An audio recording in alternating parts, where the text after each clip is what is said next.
Welcome to Engaged Company Culture, a podcast directed at you, helping you to stop the employee exodus in your organization.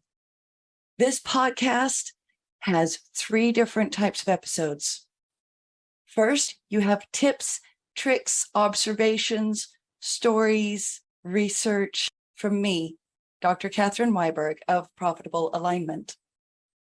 Second, interviews with other consultants, other coaches who are here to serve you so you can learn other tips and tricks to engaging your employees, to stop the employee exodus, to consciously create and continue a company culture where people want to be and where they encourage other people to come to work and to become your customers. Third, I interview other business leaders who have engaged company cultures and want to share their stories. You might learn from them how they have applied principles of company culture to increase their employee retention, increase their profits, increase their productivity, and increase everyone's job satisfaction. Thank you for joining me. I hope you enjoyed today's episode. Thank you for joining this episode of Engaged Company Culture. My guest today is Debora Hollick, the Smash Through Mentor. I have to admit, I love her title. I love her logo in the background. Those of you who are viewing can see that there's a person breaking through a wall and becoming the person that he or she wants to be.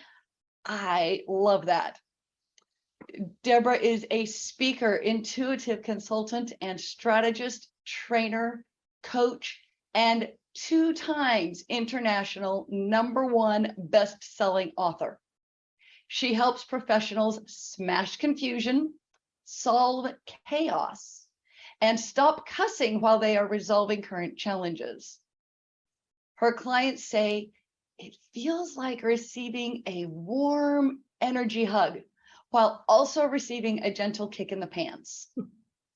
She is the founder of Live Life in Wow, Nuggets of Wonder, Openness, Wisdom, a compilation book, a companion playbook, and events. Debora has been a business owner for over 23 years. She does speaking and training on employee engagement and retention.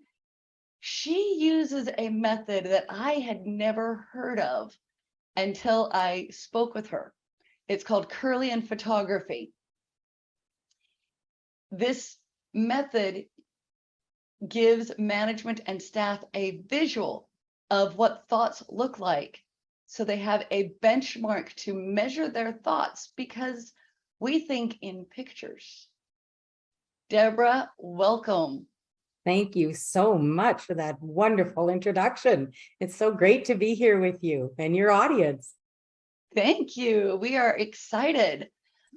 I'd like to start off with Kirlian photography and also with how our thoughts affect others. You may choose from which angle you want to approach it, but please tell us a little bit about that. Well, I'm a real believer that we're all connected. Some way, somehow, we're all connected with everything. And that sometimes that doesn't feel so good. But for the most part, I think from an energy standpoint, and that's been proven even scientifically. So we are connected. And what Kirlian photography has taught me, and what I'm so excited about sharing and teaching others, and I've been doing it for many years, is that thoughts really do look like something. There's a picture that you can have of thoughts, and sometimes it's not so pretty. Sometimes it's just glorious. But once you have that visual, it's sort of like not being able to unring a bell. If you've seen it and you've paid attention to it and you start practicing, okay, I remember, that's not the best thought I've ever had in my life. How can I change that to improve it a little bit? It shapes us. And that's what happened to me many years ago. The woman, Dr. Agnes Krawick, has, passed away now, but she was my mentor for many years. And she taught us, many of us, she was just such a wonderful, incredibly knowledgeable woman, and so adventurous in her thoughts and ideas and ahead of her time, really. And she was really had a scientific brain. We could ask her all sorts of stuff and she had the answers. It was amazing. And we were like sponges with her. I just wanted to learn every single thing I could learn from that woman. And she has really, really helped me. And she was my Kirlian photography teacher and mentor. So when she first took my picture, it was scary because who knew that you had all these thoughts in a day and your picture could look like that? And it wasn't nice. It was dark. It was fragmented. It was just something that when I saw it, I knew, you need to start addressing these issues. This is not a good way to be. So with her help and many, many experiments and working with lots of people and having some great fun at it, I'm happy to say that I changed, and I'm really proud to say that I have taken the steps and changed and done the work. Oh, thank you. I've had so many conversations in my life, especially with my husband and my kids. What are you thinking? You look like there's something on your mind. And sometimes I've had my children or my husband say, no, stop thinking like that, just because they're looking at me. And I know what you're thinking because of the expression on your face or your energy changed. You went from being so up to all of a sudden stressed. And we've not done Kirlian photography in my family, but we are in tune with each other. So we are sensitive to those energetic shifts. We're sensitive to those mood shifts. It's really fascinating because even with my kids from a young age, I spoke with them about how can you change your thoughts? How can you reframe your thinking? So instead of saying, for example, poor me, poor me, poor me, you can say, what can I learn? What caused it? What can I do differently? What brought me here, and how can I help somebody else in this situation? All about reframing those thoughts. And it does change how we show up in the world. It changes how we show up for ourselves, for the people we love, and for everybody that we meet. You are 100% right. So when you talk to organizations, companies, corporate cultures, leaders, how do you help them understand the impact of thoughts on their cultures? Well, what I did years ago, I did a study years ago, actually, with a business, with volunteers from management and staff, which was so much fun. It was a very long day, but we all had a lot of fun, and it made a huge difference in their culture. So what I had done during this study was I took a picture of each person. I took 2 pictures, actually. So the first one, we took the picture and I asked them 4 questions on happy thoughts or on thoughts that we all have every day, right? So every day we all have normal kinds of thoughts. Oh, do I have to go to the grocery store? Oh, what's this? Oh, did I remember to put the laundry in? Da-da-da-da-da-da. So we all have normal thoughts. We all, hopefully, sometime during a day have some sort of a happy thought. And unfortunately, we have a whole lot of frustration or angry thoughts. That seems to be the norm. And then, like I say, hopefully throughout a day, we have what we might consider a perfect thought, whether that for some, with their internal self, spirit, God, call it whatever you want, your own peaceful, calm, what would be a perfect thought to you. So for each person, I did 4 exposures on the same film. Now, this was done with a camera with has a step-up transformer, and it was a Polaroid camera. So you could, their fingers were right there, and you could move them down with each thought. So when the picture was instantly developed and they saw that, okay, that was my hand there, my thoughts, and you showed it to them right in front of them, and they saw the picture. And then when I explained it, between the meridians and the thoughts and the fragmentation or the beautiful halos or whatever there was, then, and we did these all around work because this was done in a business. So they were all, normal thought about work, happy thought about work, frustration or angry thought about work, and then perfect thought about work. I think maybe some of them, their perfect thought might have been not having to be there. So I would chat with them for about 5 minutes. And just like you mentioned about with your children and saying, okay, how could we think of this differently? That was what I did with everybody there. And I just said, okay, let's talk about whatever thought you had. Don't tell me what it is. I don't want to know. That's your personal business. But is there a way that you in your mind could reframe that thought? Could you, well, what if I decided that this was how I was going to feel? Or what if I did this? Would I feel better? So we chatted for about 5 minutes because there was 25 people, and so it was a long day. And so then I took another picture. And when they saw the difference in their own picture, it was life-altering for many of them.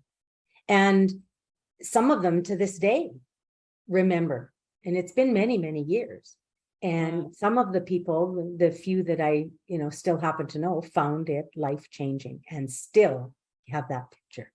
So when I do go into corporate and teach this and show, unfortunately, I can no longer do the actual pictures because Polaroid and Fuji stopped making the film.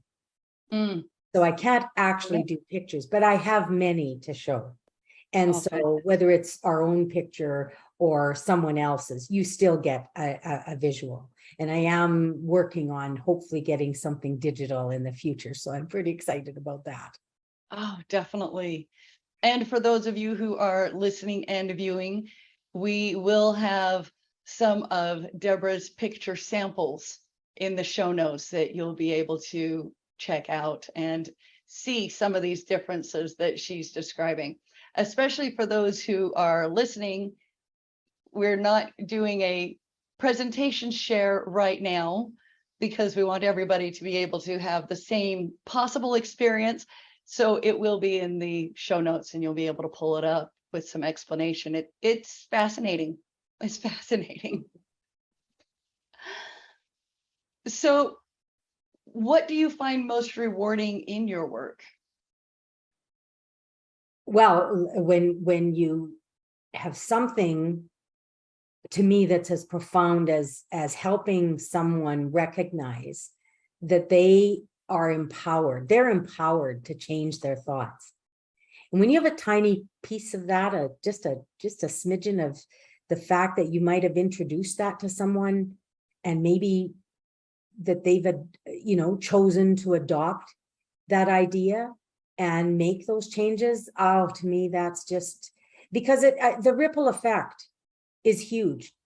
I when I go into corporate and I share these ideas or wherever I share them with people, when people have that in their mind and they say they have a bad day at work and they go home, well, maybe they stop on the way home or while they're driving home and they think, boy, my picture wouldn't be very good right now with these thoughts. I better, give myself a little checkup from the neck up to change my stinking thinking, to quote the late great Zig Ziglar, before I get home to my wife and my kids, or my husband and my children, or my mom and my dad, or whoever, that my family is important enough to me that I need to make this shift for them and for myself. So that I think is one of the most, being able to share that thoughts can be changed, and thoughts are things, and thoughts look like something. I think that's fantastic. I want to hear how the company name Smash Through Mentor came to be, and what you smashed through. I know we've talked about it, but our audience might want to understand. Yeah. Well, it's kind of funny how the name came about. I was chatting with somebody, and it's many years ago, so I apologize because I can't quite remember who it was, but we were chatting about names and things, and who I am as a person, and how I like to do things. And I'm, people sort of call me a get her done kind of gal. So the way we were talking, we were brainstorming names. And, I said, well, you kind of smash through stuff. You kind of just get it done, and boom, you know it's right. You're intuitive, and you just get it done. And so, and then we talked, and, I said, my mentor, Dr. Krog is just amazing. And then mentor came up, and all of a sudden Smash Through Mentor was born. And I've kind of embodied it, and, do my best. I'm not going to say I'm perfect, but I do my best to try and live up to that as much as possible. Well, absolutely. And then you're smashing through beliefs, you're smashing through limits, you're smashing through understanding, and helping people smash through to their next level of excellence. Exactly. And exactly. So, and I love that you and I have both mentioned reframing a little bit, because anything that brought us here can be seen in a different lens. That's why you would talk to people about their photographs, so that you could reframe it, have them think about it in a different way. And smashing through our limiting beliefs is a lot of reframing, so that we can then rewrite our present understanding, our present view of ourselves, our present mental state, and redesign the future that we want. I love that you do that with individuals and teams and companies to affect the whole culture, because you are recognizing that each individual makes a difference. Because, for crying out loud, you talked about 4 individual thoughts, and each individual thought makes a difference. And our thoughts change all day long. It's true. Years ago, when I was able to still do the film, I would take my own pictures and measure my own thoughts throughout a day. And, I could kind of measure it. And that was, really a fun thing to do. But I'll tell you, it sure makes you pull up your socks. And go, oh, whoa, okay, give your head a shake. Something's not quite right here. Let's see what we can do. Let's adjust some here. Little fine tuning. So, with all of this that you do to help people, individuals, and groups, what do you find most challenging in your work? I think what I find most challenging with the Curlium photography is people recognizing, and again, this is changing quickly because of all the talk that there is around energy now, and the connection with mind, body, spirit. And it's a lot more open now. And, it is starting to be embraced in corporate culture. We are taking responsibility more and more for our own thoughts, our thoughts towards others, how we open up dialogue, how we close dialogue, everything that is going on. So I guess the most challenging part is getting into and sharing it more and more, getting into places, wanting to, talk to the powers that be that, really want to make a difference in their culture and want to show their staff and their management that there is something different that we can all do, because part of us is all the same. We all have these thoughts. We all have thoughts throughout a day, and it's okay to have frustrating thoughts in a day. And it's okay to some days wish you were somewhere else other than work. It is.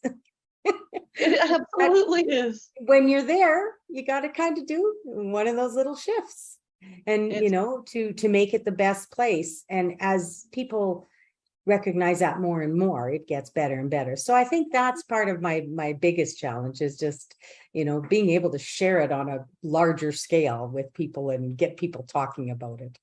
Oh, I love it though, because you're smashing through the boundaries. And when you smash, it's not destructive. It's breaking down walls to encourage people to step up, step out, step into themselves, and step into change.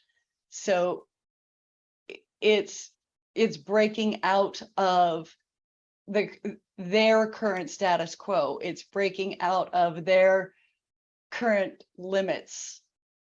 And then it sounds like you just mentor them through and help them move forward. Well, that's what I try. And the best part is that it's in their control. Yes. It's not in the control of the boss. It's not in control of the owner. It's not in control of the union or their coworker. This is yourself. Mm-hmm. And you get to control this. And that, I think, is so empowering for people. And the recognition that they have a responsibility. Yes. Because once once you see it, it's there. You might choose not to think about it, or you might not want to buy into the philosophy. And that, again, is in your power, no one else's. So that I love that. I love empowering people. So have you seen when one person gets it, have you seen that create a shift in the people around them? Oh, for sure. A huge shift in the entire company culture. With just one person really getting it. Sure. And I mean, let's face it, one person is powerful. That's how change starts. It's true. And when you can get a team to buy into it, and let's face it, it starts from management, right? If management is excited about it and enthusiastic about it and makes it fun, yes, then it trickles down, right? Yes. Because whatever's going on in an organization, it starts from the top. Yes. And again, people sometimes want to blame a lot of other people for things, but we all have to take a look in that mirror. Sometimes it's not what we want to face. Sometimes it's not what we want to hear, but it's necessary. I completely agree. Oh, I love it. So what advice would you give to diversity, equity, and inclusion teams? Oh, that's a big one these days. First thing I'm going to say would be open dialogue. Talk and listen. That's even maybe more important than talking. But I think that listening with not just open ears, but an open mind. Everybody's different. Sometimes people have ideas and thoughts and lifestyle and beliefs that don't agree with ours. True. I mean, let's face it, that's why we live in such diverse cultures and why there's everything that's going on nowadays that there is, because these things need to be addressed. Exactly. And I think when we can listen and be open about it and accepting, people want to be seen and heard and understood. When we look at it all, really, isn't that what we all really want? We want to be acknowledged. We want someone to say, okay, I've heard you. And even if someone doesn't agree, I think that's okay too. We're not all going to agree, Exactly.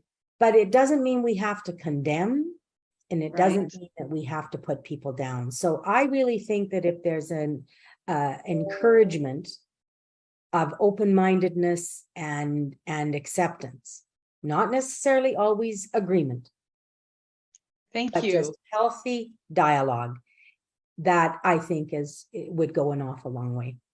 Oh, I completely agree. And again, that comes from the top. It is a matter of listening to everybody who reports to you and who reports to them, and recognizing that diversity can be found in everything, from a person's perspective, a person's worldview, a person's background, a person's upbringing, a person's education style. Everybody has a different approach. And as we listen to understand, instead of listen to convince or listen to argue or listen to accept, but listen to understand, people feel valued. Exactly. It creates an alignment, especially I think when you can understand what somebody else does well that you don't do well, or understand a new perspective and say, oh, I hadn't thought of that, but maybe some of our target customers think this way, and your perspective just brought something new to me. And because you do something well that I don't do well, you and I are going to make a great team, because you can help me, maybe I can help you.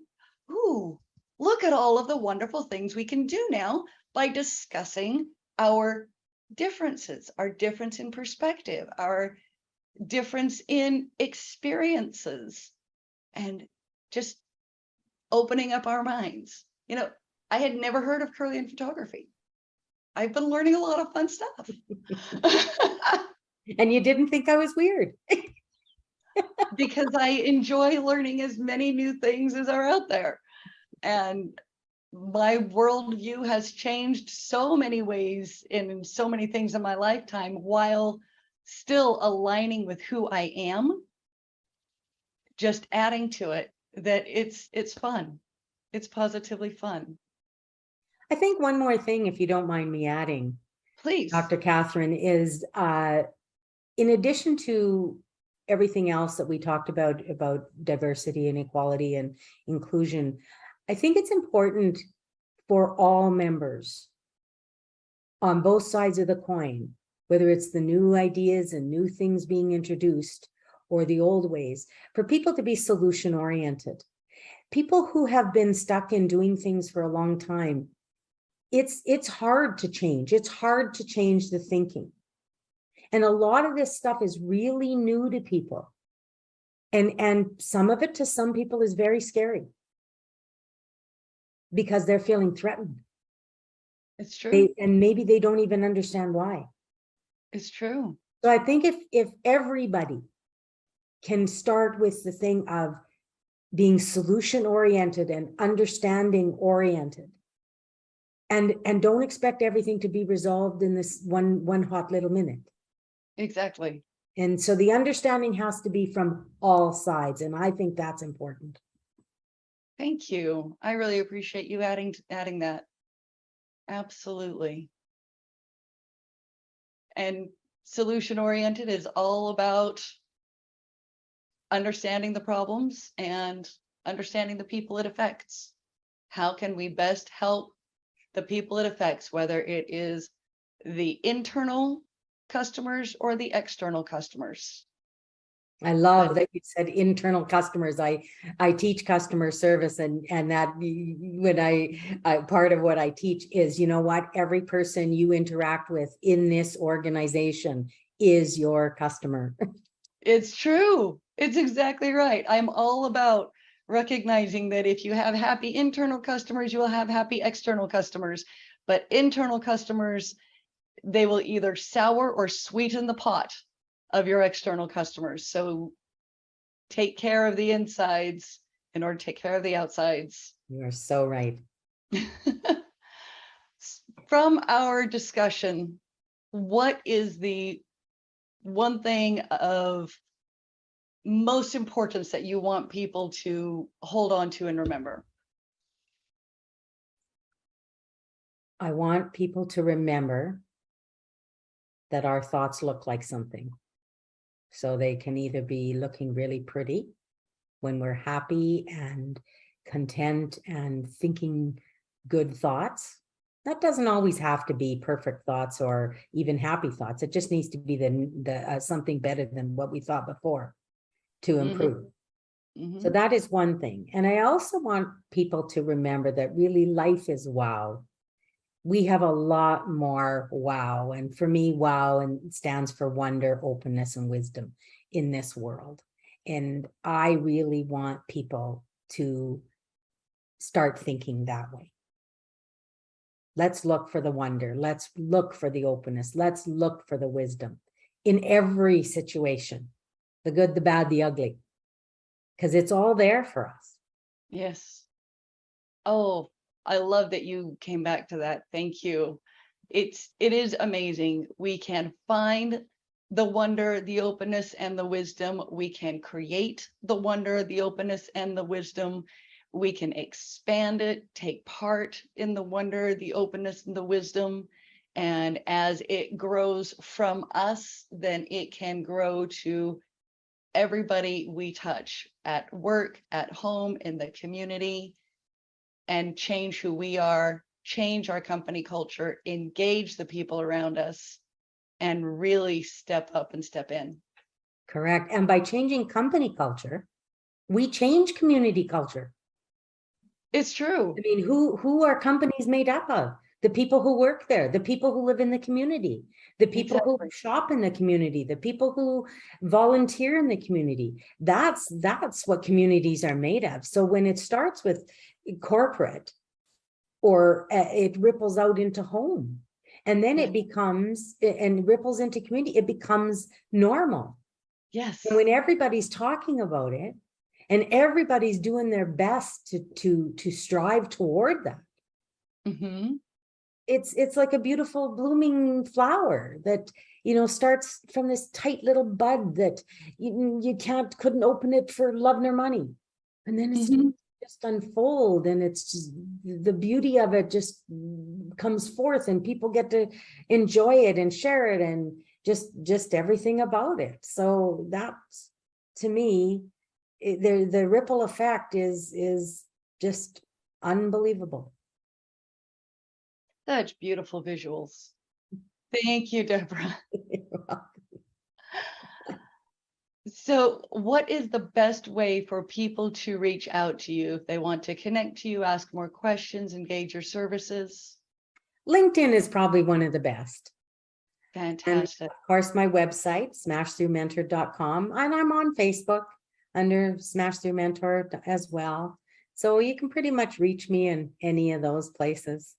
Perfect. And we will have those links in the show notes as well. So I am just grateful. Thank you, everybody, for joining us.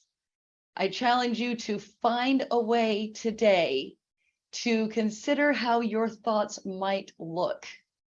Consider how you can smash through the effects of your thoughts to create the environment that you want, so that you can reframe your thoughts, rewrite your current status quo, redesign your future, and engage your company culture. Thank you. Thank you. Thank you for listening to or viewing today's Engaged Company Culture episode. I hope you have enjoyed the episode. I hope you have learned something and have something that you can apply today to engage your company culture and encourage your employees to enjoy work, looking forward to Mondays instead of only looking forward to Fridays. If you liked this episode, please share it with someone else you know. Also, like and subscribe to Engaged Company Culture anywhere you listen to podcasts. Thank you and have a wonderful day.